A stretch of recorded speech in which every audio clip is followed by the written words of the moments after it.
Hey everyone, welcome back to LT Gaming. My name is Tom and today we're diving into one of the absolute icons of strategy gaming, Heroes of Might and Magic. If you're a fan of fantasy strategy, this series is up there on the Mount Rushmore of the genre.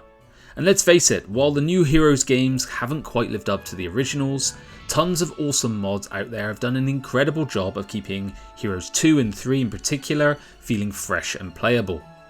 Now, with a brand new Heroes title on the horizon for 2025, I think it's the perfect time to check out what else is on the market for fans of turn-based RPG fantasy experiences. So today we're going to count down our picks for the top 16 games like Heroes of Might and Magic that you need to play. We've pulled together a wide variety of games for this list. The twist is that we're only picking one title per franchise. We'll be showcasing the cream of the crop, giving you a true selection of standout games that capture the classic Heroes vibe in new and exciting ways.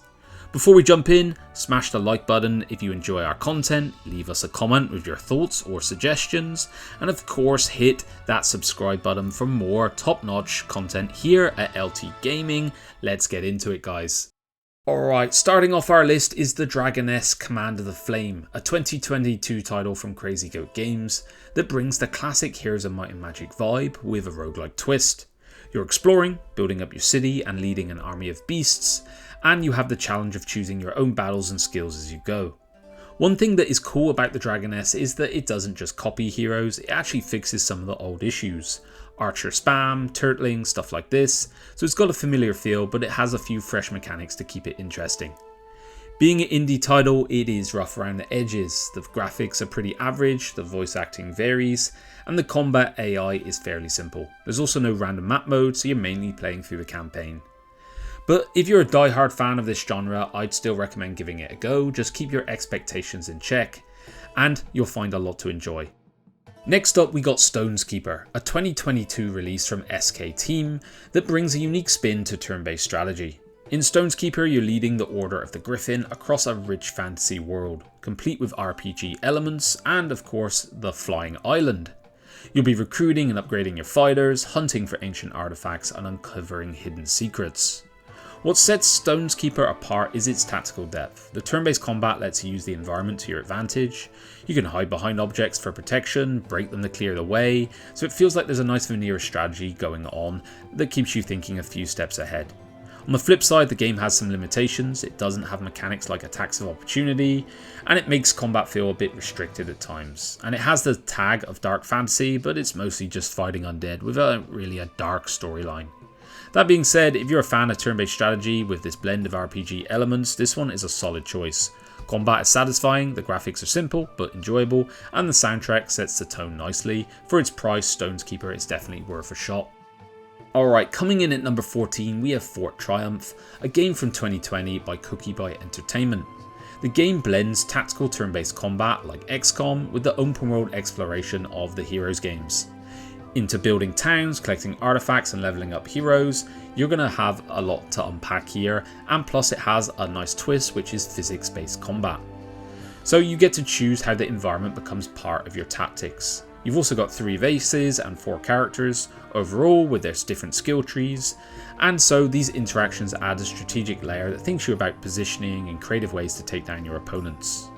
From a pros and cons, Fort Triumph is a fun, straightforward game, great if you want something casual, but it doesn't have the deepest character customization, and each class has a limited set of skills. Overall, Fort Triumph is perfect if you're in the mood for a light, physics-driven tactical experience, and if that sounds like your thing, grab it, maybe during a sale, and it's worth playing. Alright, at number 13 we've got Master of Magic, the 2022 remake by Muha Games that brings back one of the great classics in turn-based strategy. In this game you take on the role of a powerful wizard, commanding fantasy races, slinging epic spells as you try to dominate and claim the title Master of Magic. If you're a fan of the original, you're going to feel at home here. It's a pretty faithful remake of the old Master of Magic. You recognise a lot of the game's mechanics overall. I do feel the graphics have a slightly more cartoonish vibe though, which might not be to everyone's taste. From a pros and cons perspective, think Civilization meets Dungeons and Dragons. It's affordable, it's highly addictive, and it has great replay value, and it's a solid choice for anyone looking to lose themselves in a classic turn-based strategy experience. The catch is, if you're expecting a fully modernised take, it might feel a bit dated. and it's really about delivering that nostalgic punch rather than reinventing the wheel. So go in with the right expectations and you'll have a good time with it. For fans of retro strategy, Master of Magic is worth a look.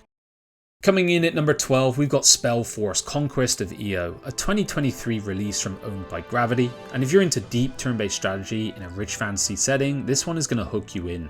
You step into the role of a mage inheriting a mysterious tower, and from there it's all about building your magical power, training warriors, summoning creatures, and gradually expanding your influence across the world of Eo. Anyone who's played the Age of Wonders series, for example, will feel right at home here. The combat system has a similar feel, fast-paced, tactical, turn-based. And though there are a few differences, there is no in-battle spellcasting, no multi-stack battles, but the familiar setup makes it easy to dive in and start strategizing. One of the things about Conquest of Eo is that when it came out, it had no hype for me.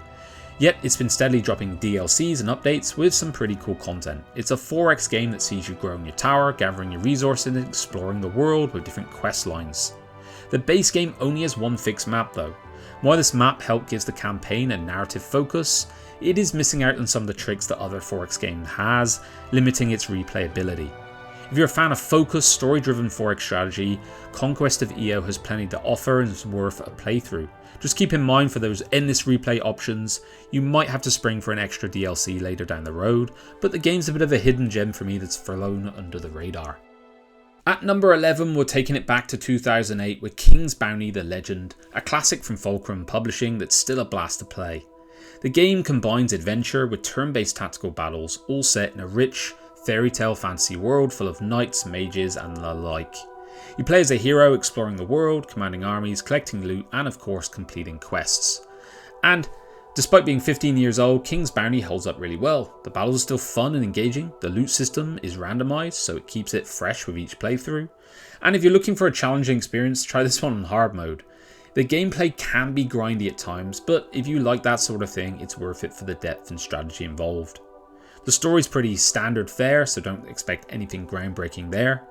One thing I'd say is it doesn't support widescreen out of the box, so you might want to grab the widescreen fix. Otherwise, King's Bounty: The Legend is a great choice and probably my favourite one of this franchise. It has classic nostalgic flair and it's a lot of fun. Next up, we've got Eador Imperium, a 2017 title that mixes grand strategy, turn-based tactics and RPG elements into a deep immersive experience. You play as a ruler, hiring heroes, building armies and managing your empire as you face off against your rivals. The game is all about strategy, tons of room to experiment. You can focus on magic, archery, cavalry or infantry, and everything is viable as long as you invest in it properly, so there's something always to do and strive for. Unlocking new units, capturing provinces and the like. The combat system is tough but rewarding. Things like stamina, morale and ammo come into play during battle, so it's not just about brute force, you have to plan ahead and manage your resources wisely. The drawbacks on this one, the UI is a pain. If you need reading glasses in any way, you'll find yourself squinting at the tiny font a lot. A resizing option would go a long way here. The heroes can customize their gear and regular units don't have that much way in customization, so the rank ups don't feel as impactful as they should be.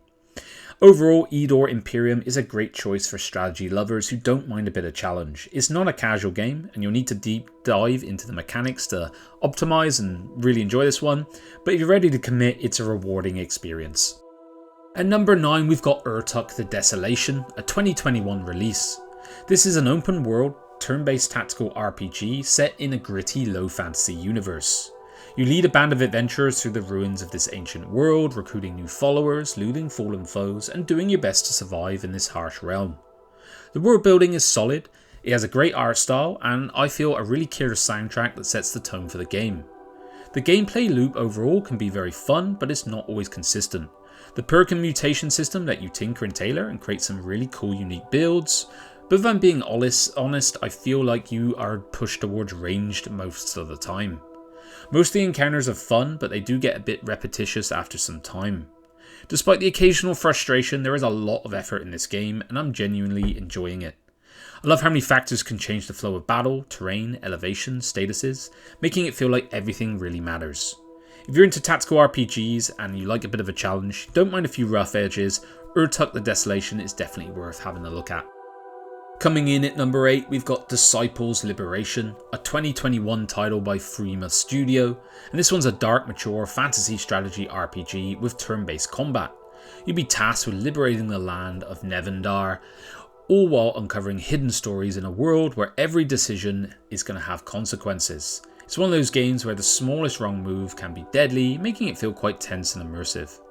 What really stands out with Disciples is that it's a deep, rich world building feel, and it throws you back to strategy RPG greats, mixing a strong storyline with plenty of action and humour, and it's obviously from a stellar franchise in itself. The game's got some genuinely fun moments and a lot of content to dive into, so if you love action RPGs with turn-based combat, you're going to feel at home here. Strategy wise, it is shifted more to tactical combat rather than the broader strategic planning of the early Disciples games, but it has a lot of personality and fun still here. Overall, I feel this is like a 7.58 out of 10. If you're a fan of RPGs, this one is definitely worth checking out. The combat's engaging, the world is rich with lore, and there's enough content to keep you busy for a while, but you can also check out older games in this franchise. Next up, we've got Battle for Wesnoth, a game that's been around since 2003. This one's open source turn-based strategy that's set in a high fantasy world. You're going to be exploring the corners of the land through 17 solo campaigns and a bunch of multiplayer maps. And it's got everything you'd want from a classic strategy game: unit recruitment, tactical battles, and a good mix of strategy on how to outsmart your opponents. What's really cool about Wesnoth is it is completely free, which is almost unheard of with a game that has this much depth. It's charming retro graphics and an overall vibe that's just fantastic. A great dev and player community that keep it alive with support, new mods and updates. So it's tough to master and it's perfect for anyone who likes a challenge. If you want to nitpick, there are some RNG elements that can get a little bit frustrating when you're trying to land that killing blow, for example. But if you're honestly looking for old school strategy that's free and still gets regular updates, Battle for Wesnoth, you cannot go wrong. An absolutely stellar title. Next up, we've got Heroes Hour, released in 2022, and this is a fast-paced, turn-based RPG with real-time combat. The game has you developing cities, building armies, and leveling heroes who gain powerful spells and skills. Sounds somewhat familiar, right? You explore procedurally generated maps, and you race against your enemies to conquer them before they do the same to you. What makes this one stand out is how it blends that Heroes of Might and Magic vibe with a real-time style of combat. I was pleasantly surprised about how much I've enjoyed this game. It runs very well on a variety of systems, and you have a lot to unpack with multiple factions, a lot of different units and strategies that you can pursue, so there's high replay value here. You have to get used to the pixel art graphics, but if you don't mind that, Heroes Hour is a fun, addictive strategy game that mixes turn-based with RTS combat. If you're looking for something that's fast-paced, full of strategy, and still has that Heroes of Might and Magic feel, give Heroes Hour a shot.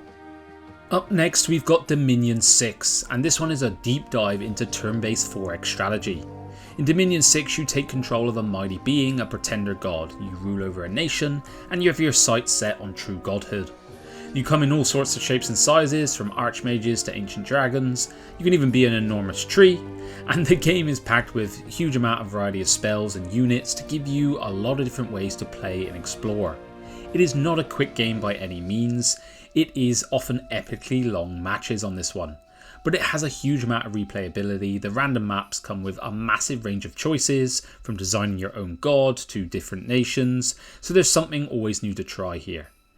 The catch with this one is that it takes a lot of time and effort, so strategic planning and resource management are key if you want to succeed. So if you're into deep, complex 4X strategy games, all while enjoying a fantasy setting with a whole lot of choice, Dominion 6 will be right up your alley. Next up, we've got Endless Legend, the 4X turn-based fantasy strategy game from the makers of Endless Space and Dungeon of the Endless. This one came out in 2014, but is still one of the best examples of a strategy game that blends empire management and tactical combat into something special. You take control of a civilization, you control every aspect in your fight to save your homeworld, and the game's map is absolutely gorgeous. It is probably one of the most stunning in strategy game history. It has style, substance, and really brings you into the immersion of this beautiful world. The depth of mechanics here is also strong. Each nation has their own strengths, weaknesses, and playstyle, and it gives a rich world building feel. Now if I'm being real, Endless Legend is a game that's going to eat up a ton of your time, probably more than you would expect. If you're into 4X, this one is an absolute must play, but I would recommend picking up many of the DLCs as they add a ton of content, so you might want to wait for a Steam sale to pick them up altogether. Next up, we've got Age of Wonders 4, which dropped back in 2023 and is without a doubt a stellar addition to the Age of Wonders series. If you've ever played any of the previous games, you'll recognise the turn-based strategy and fantasy RPG goodness at the heart of this one, but even if you're new to the franchise, Age of Wonders 4 is incredibly accessible and a lot of fun. What's the deal with this one? It is somewhere of a cross between Heroes of Might and Magic meeting Civilization. And throw on top an incredible amount of customization where you can tweak everything from the look and abilities of your leader to the design of your empire. If you enjoy role-playing in your strategy games, this is where this game is really going to hook you. It has very good AI overall and an incredible amount of mod support. The devs have kept the doors wide open for the community to create custom content. So the base game is solid and provides plenty of replayability, but it's nice to know there's a lot more to explore thanks to modders. So if you're looking for a game that combines fantasy strategy with in-depth tactical combat, Age of Wonders 4 has you covered. Next up, we've got Silence of the Siren, a turn-based sci-fi strategy game that just hit early access this year. And if you're into games like Heroes of Might and Magic, this one is definitely worth keeping an eye on. It's set in a sci-fi setting where you control various spacefaring nations, each with their own unique strengths and weaknesses. You're fighting for the control of planets by building up your cities, securing resources, and then there is the tactical combat, which is excellent, I have to say. What sets this one apart is that it knows what it is doing, it knows what made Heroes 3 a beloved classic, and it's not trying to invent the wheel, but instead it takes the formula and refines it with some modern mechanics. So if you're a fan of the Heroes franchise, you're going to feel immediately at home here. The combat, the city building, the exploration all feels familiar, and it makes just enough tweaks to make it feel fresh as well. Now it's still in early access, so there's not a ton of content yet. There's a campaign, a few factions to play with, and some skirmish maps to try out, but I still really enjoy it right now. Once it's fully fleshed out, I have no doubt it will be a titan of the genre. So if you're a fan of strategy games that draw inspiration from the Heroes series, you're going to want to keep this one on your radar. Either dive in now or wishlist it and get some more visibility on this game. Alright, and last but certainly not least is a game I reviewed this year on the channel. It is Songs of Conquest, a turn-based strategy adventure that blends everything we love about classic games like Heroes of Might and Magic. Strategic decision making, tactical combat, and kingdom management, along with some fresh elements to keep things exciting.